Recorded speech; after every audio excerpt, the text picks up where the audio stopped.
Hi friends, welcome to my channel. இன்றைக்கி சண்டேயில் friends, அதனால் நாங்கள் மீன் வாங்கலாம்னு சொல்லி மீன் மார்க்கெட் போயிருந்தோம். திண்டுக்கல் மீன் மார்க்கெட் சுற்றி பார்க்கலாமா?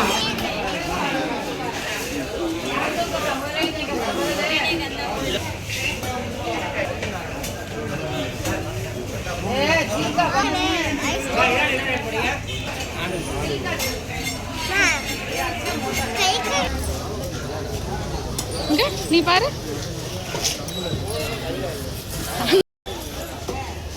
மூக்கு இருக்கு இந்த மீனுக்கு.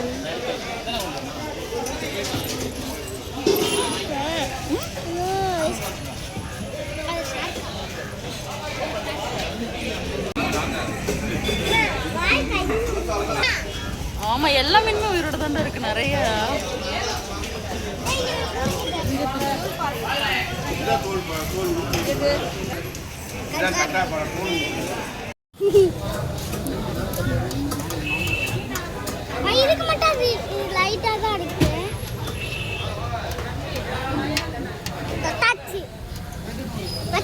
ஃப்ரெண்ட்ஸ், எங்கள் வீடியோ பிடிச்சிருந்தா லைக் பண்ணுங்கள், ஷேர் பண்ணுங்கள், சப்ஸ்கிரைப் பண்ணுங்கள். பாய் பாய்.